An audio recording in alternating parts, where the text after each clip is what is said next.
of Web3 Enabler. Happy Friday. It is Friday afternoon on April 18th. It's been an interesting, weird day because the stock market's been closed because of Good Friday. So we haven't had all the crazy news we usually do about all the different gyrations. Exciting times in the world of crypto. Just saw an announcement from Circle today. They have offered a paper from Circle Research on Refund Protocol, a non-custodial dispute resolution for stablecoin payments. It's a mouthful, but what does it let you do?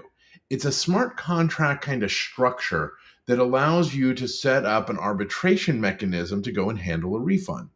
Think when you have a credit card dispute and you call your bank and your bank is able to handle the dispute and resolve it. You can't do that with a traditional blockchain payment because the payment is permanent and sent from address to address. So in this case, you have this intermediary smart contract is able to handle it. There's a ton of detail into the protocol. How much is held back, who is the arbitrator, which sort of address you use. Probably not a whole lot of details that are super exciting for most people, but here's kind of how we envision this working out in the marketplace. So you're doing the equivalent of e-commerce. You're going to settle it up and you're going to be using a standard, well-advertised mechanism. And it's kind of the equivalent of having Visa or MasterCard's network. You'll have that logo, you'll have it set up, your smart contracts released, and people are going to be able to connect their wallets in or direct payments. So one of the things we're really hard at work at for version 3 is this idea of people being able to use fiat currency over blockchain. So imagine, if you will, you're going to send a payment, but you want to know that you're going to be happy with delivery, otherwise you get a refund. You don't necessarily trust the third party you're doing business with to go and send a direct payment. So what do? You're using this mechanism that goes and processes it. You go and you send your payment to the smart contract, and the smart contract has its holdback strategy and how long you have to go and adjudicate your claim.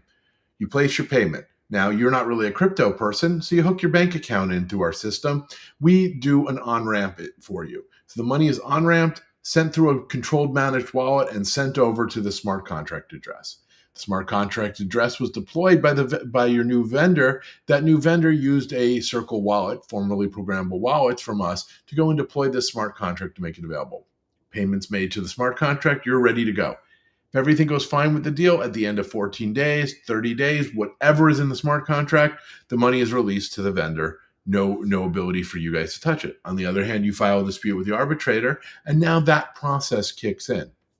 Now, again, we're talking about the scenario where you're not really a crypto person, right? So you don't have a wallet. Well, when you signed up and you connected your bank account, we actually did two things. One, we created an on-ramp and sent the money over. Two, we set an auto off-ramp address. Those are those liquidation addresses you've heard elsewhere.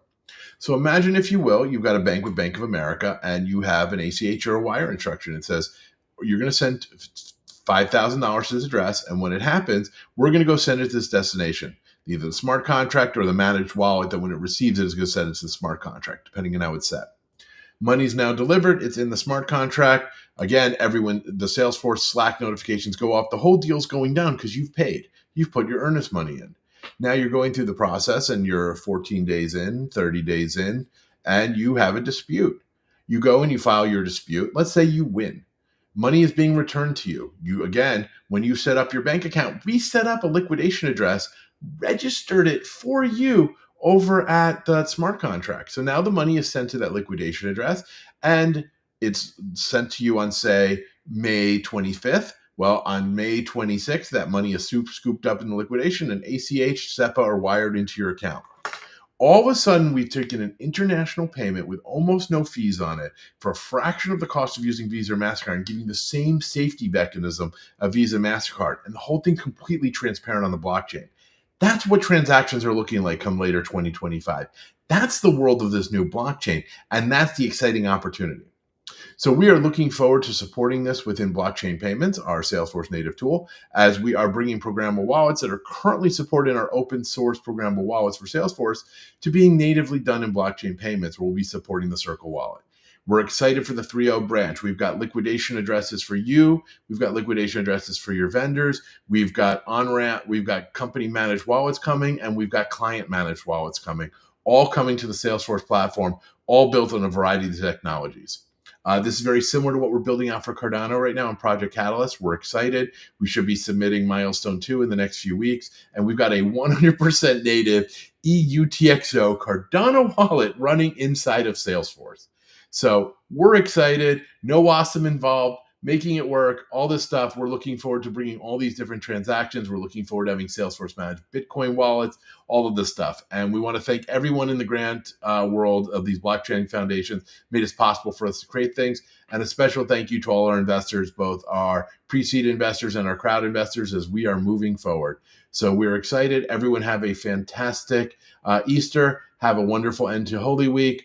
If you're still celebrating the Jewish holiday of Passover, happy Passover. And to everyone else, just have a great weekend. So thank you so much. And this is Alex Hochberger, founder and CEO of Web3 Enabler. And great work to the Circle Research guys. And you'll be able to see more on our blog and on their blog for it, and search for Refund Protocol on Circle's blog. Have a great weekend.